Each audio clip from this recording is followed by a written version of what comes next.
Hello everyone, welcome to Success with Rai Academy. 9 फरवरी 2023 के दैनिक जागरण के राष्ट्रीय संस्करण को इस वीडियो में हम डिस्कस करेंगे। तो चलिए वीडियो को स्टार्ट करते हैं। सबसे पहली हेडिंग यहाँ पर बनाई गई है प्रधानमंत्री नरेंद्र मोदी का वो भाषण जो लोकसभा में दिया गया है। उन्होंने यहाँ पर विपक्ष पर कटाक्ष किया और बताया कि उनके पास 140 करोड़ लोगों का भरोसे का सुरक्षा कवच है और वो किसी भी झूठ के हथियार से आगे नहीं बढ़ते हैं और ना ही उन्हें हराया जा सकता है। तो ये एक पॉलिटिकल भाषण था, तो इसको हम डिस्कस नहीं करेंगे। दूसरी न्यूज़ पर हम आते हैं कि कर्ज पर ज़्यादा ब्याज देने को रहिए तैयार, बढ़ेगी ईएमआई। आरबीआई ने बुधवार को रेपो रेट में फिर से 0.25% बढ़ोतरी का ऐलान कर दिया है। इससे देश में रेपो रेट की दर बढ़कर 6.5% हो गई है। मई 2022 के बाद से रेपो रेट में कुल 2.5% यानी कि 250 आधार अंक की वृद्धि हो चुकी है। इससे देश में सस्ते कर्ज का दौर समाप्त हो चुका है। पिछले वर्ष होम लोन की औसत दर 7.5% थी, जो अब 8.5 से 9% हो चुकी है। अन्य कर्ज भी महंगे हो हुए हैं। 3 दिनों तक 6 सदस्यीय मौद्रिक नीति समिति की बैठक के बाद समिति के अध्यक्ष RBI governor doctor Shaktikanta Das ने यह भी संकेत दिया है कि आने वाले दिनों में भी रेपो रेट और बढ़ाया जा सकता है। इसमें जो महंगाई की जो दर है वो और कम करने की बात कही गई है, लेकिन जो ईएमआई जब बढ़ेगी तो महंगाई भी बढ़ेगी। ईएमआई बढ़ जाती है आपकी, अगर मान लीजिए आप अभी तक ईएमआई 22,000 देते थे तो इस हिसाब से 22,800 तक ही ईएमआई जाती है। तो और बाकी इस न्यूज़ को हम बिजनेस पेज पर डिस्कस करेंगे। दूसरी न्यूज़ है कि बड़े पुलों व ओवर ब्रिज में फुटपाथ की व्यवस्था जरूरी। देखिए, केंद्रीय सड़क एवं परिवहन राज्य मंत्री जो हैं हमारे नितिन गडकरी, उन्होंने एक स्टेटमेंट दिया है कि जितने भी बड़े पुल होंगे और ओवर ब्रिज होंगे उनके बगल में यानी उन्हीं के साथ फुटपाथ बनाना भी जरूरी हो जाएगा। ये एक नियम बना दिया गया है। इसी तरह छोटे पुलों पर केवल बिल्ट अप एरिया में फुटपाथ उपलब्ध कराने पर जोर दिया गया है। राज्यों और नेशनल हाईवे निर्माण से संबंधित एजेंसियों के लिए जारी एक सर्कुलर में मंत्रालय ने कहा है कि अलग अलग साइट की स्थिति के आधार पर पुलों की अलग अलग चौड़ाई की जरूरत होती है, लेकिन यह जरूरी है कि पुलों की चौड़ाई और उससे फुटपाथ की अनिवार्यता का सही तरह से पालन किया जाए। अगर पुल पर फुटपाथ बनाया गया है तो यह आवश्यक है कि बाहरी किनारे से उसकी चौड़ाई 1.5 मीटर जरूर तथा अंदरूनी छोर पर क्रैश बैरियर भी होना चाहिए। इसके साथ ही सड़क निर्माण में प्लास्टिक कचरे के इस्तेमाल को बढ़ावा देने के लिए मंत्रालय ने नेशनल हाईवे से लगती सर्विस और स्लिप रोड के निर्माण में भी इसके प्रयोग को अनिवार्य बना दिया है। 5 लाख से अधिक आबादी वाले शहरी क्षेत्र में नेशनल हाईवे के 50 किलोमीटर दायरे में सर्विस और स्लिप रोड के निर्माण में ऊपरी सतह हाइट मिक्स बिटुमिन कोट में प्लास्टिक कचरे का इस्तेमाल अनिवार्य कर दिया है। नेक्स्ट न्यूज़ पर आते हैं।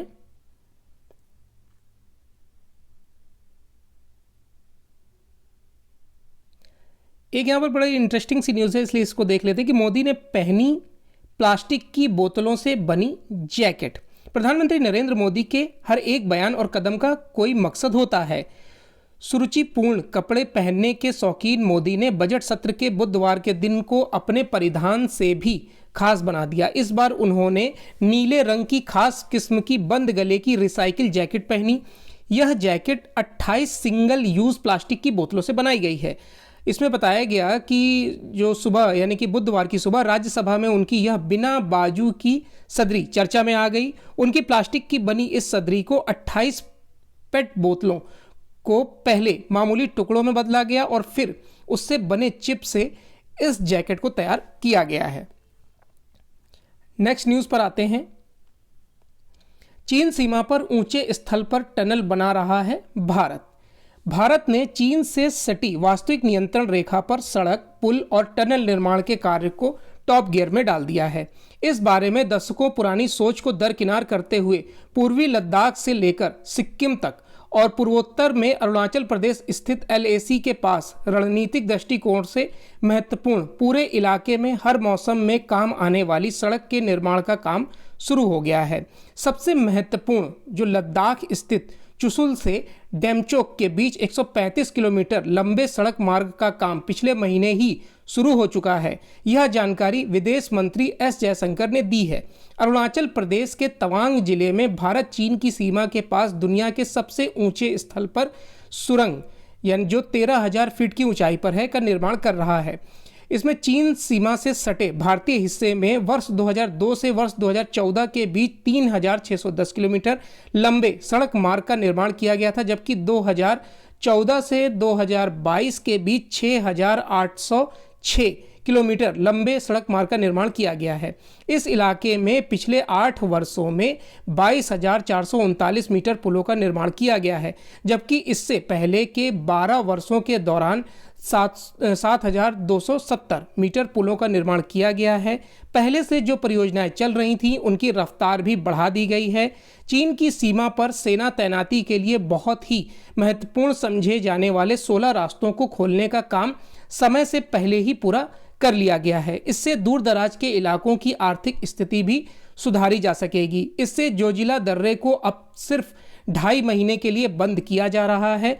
पहले 4-5 महीनों के लिए इसे बंद किया जाता था। चीन के साथ मौजूदा तनावग्रस्त रिश्ते को देखते हुए विदेश मंत्री जयशंकर का यह बयान महत्वपूर्ण माना जा रहा है। पीएम मोदी ने अपने इजरायली समकक्ष नेतन्याहू से की बात। देखिए, प्रधानमंत्री नरेंद्र मोदी ने इजराइल में अपने समकक्ष बेंजामिन नेतन्याहू से बुधवार को बातचीत करी। इस दौरान दोनों देशों के बीच संबंधों को और मजबूत करने पर चर्चा हुई। पिछले साल नेतन्याहू के सत्ता में लौटने के बाद दोनों नेताओं के बीच फोन पर दूसरी बार बातचीत हुई है। इजराइल के प्रधानमंत्री कार्यालय ने कहा कि यह बातचीत लगभग 20 मिनट तक हुई। बयान के अनुसार दोनों नेताओं ने इजराइल और भारत के बीच करीबी और महत्वपूर्ण संबंधों को मजबूत करने के तरीकों पर चर्चा की है। दोनों नेताओं ने प्रौद्योगिकी, अर्थव्यवस्था, सुरक्षा के क्षेत्र में सहयोग को और गहरा करने की इच्छा व्यक्त की है। माना जा रहा है कि दोनों प्रधानमंत्रियों के बीच यह बातचीत दोनों देशों के संबंधों के लिए काफी महत्वपूर्ण है। चलिए नेक्स्ट न्यूज पर आते हैं। बिजनेस पेज से है न्यूज़ और पहली न्यूज़ है कि आरबीआई के फैसले से एमएसएमई को राहत। देखिए, आरबीआई ने बुधवार को एमएसएमई को बड़ी राहत देते हुए ट्रेड रिसीवेबल्स डिस्काउंटिंग सिस्टम के दायरे को बढ़ाने का ऐलान किया है। इसका फायदा यह होगा कि एमएसएमई को पहले के मुकाबले और आसानी से उन्हें अपने इनवॉइस के आधार पर भुगतान मिल सकेगा और उन्हें कार्यशील पूंजी की कमी नहीं रहेगी। स्कीम के जरिए एमएसएमई जिन कॉरपोरेट सरकारी विभाग या सरकारी एजेंसी को माल सप्लाई करते हैं, उस आपूर्ति के आधार पर वित्तीय संस्थान एमएसएमई को भुगतान कर देते हैं। बाद में वित्तीय संस्थाएं कॉरपोरेट और सरकारी एजेंसियों से यह भुगतान ले लेती हैं। इसका फायदा यह होता है कि एमएसएमई का भुगतान अटकता नहीं है। बुधवार को आरबीआई के फैसले के मुताबिक अब TREDS स्कीम में इंश्योरेंस सुविधा भी होगी। जो वित्तीय संस्थाएं एमएसएमई को इनवॉइस के आधार पर भुगतान करती हैं, उन्हें उनकी रेटिंग के आधार पर डिस्काउंट भी मिलेगा। इससे इस प्लेटफॉर्म पर अधिक वित्तीय संस्थाएं आएंगी। इसके अलावा इंश्योरेंस कंपनी भी TREDS स्कीम के हिस्से ले सकेंगी। 6.4% रहेगी अगले वर्ष देश की विकास दर। आरबीआई ने चालू वित्त वर्ष 2022-23 के दौरान देश की इकोनॉमी की विकास दर के अनुमान को एक बार फिर बेहतर किया है। इसे 6.8% से बढ़ाकर 7% कर दिया गया है। हालांकि अगले वित्त वर्ष के लिए विकास दर की रफ्तार को घटाकर 6.4% कर दिया गया है। यह अनुमान दुनिया की दूसरी एजेंसियां जैसे विश्व बैंक, IMF और संयुक्त राष्ट्र के अनुमानों जैसी ही हैं।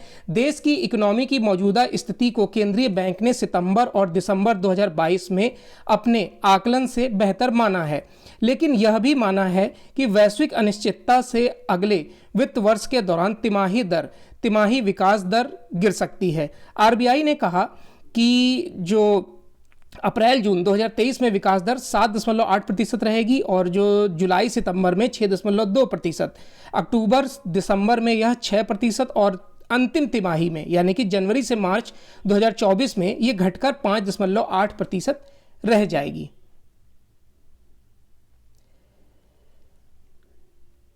नेक्स्ट न्यूज़ पर आते हैं।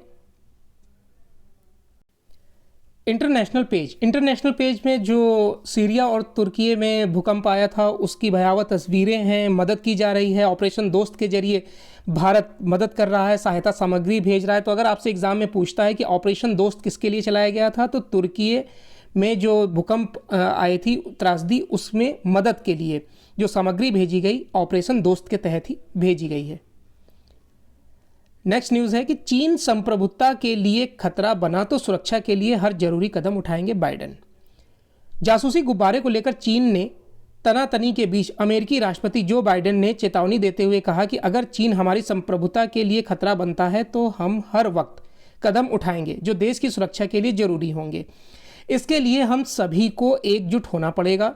बाइडेन ने वाशिंगटन में स्थानीय समयानुसार यानी मंगलवार को अपने दूसरे स्टेट ऑफ द यूनियन संबोधन के दौरान कोरोना, अर्थव्यवस्था, रूस यूक्रेन जंग से लेकर डेमोक्रेटिक रिपब्लिकन संबंधों पर भी अपनी बात कही। इस दौरान उन्होंने चीन पर जमकर निशाना साधा। राष्ट्रपति ने कहा कि आइए हम सब मिलकर चीन के साथ इस प्रतिस्पर्धा में जीत हासिल करेंगे। बाइडेन ने कहा कि मैंने चीन से साफ कह दिया है कि हम प्रतिस्पर्धा चाहते हैं, संघर्ष नहीं। बाइडेन ने अर्थव्यवस्था को लेकर कहा कि हमने पिछले 2 वर्षों में घाटे में 1.7 लाख करोड़ डॉलर से अधिक खर्च की कटौती की है। श्रीलंकाई प्रधानमंत्री ने भारत को बताया बड़ा मित्र। श्रीलंका के प्रधानमंत्री दिनेश गुणवर्धने ने संकट की घड़ी में भारत को अपने देश का सबसे बड़ा मित्र बताया है। कोलंबो में टाटा टिस्कॉन डीलर सम्मेलन में प्रधानमंत्री दिनेश गुणवर्धने ने भारतीय कंपनियों से अधिक निवेश की अपील की है। उन्होंने कहा कि श्रीलंका के संकट के समय में भारत सबसे बड़ा मित्र है और बता दें कि 1948 में आज़ादी मिलने के बाद पिछले वर्ष पहली बार ऐसा समय आया जब श्रीलंका ने दिवालिया होने की घोषणा की। वह 51 अरब डॉलर के विदेशी ऋण को चुकाने में सक्षम नहीं था। ऐसे विकट दौर में भारत उसकी मदद के लिए आगे आया था। तो ये आज का 9 फरवरी 2023 का दैनिक जागरण का राष्ट्रीय संस्करण था। आई होप आपको वीडियो अच्छा लगा होगा। अगर वीडियो अच्छा लगा हो तो लाइक और शेयर कर दीजिएगा। वीडियो देखने के लिए धन्यवाद।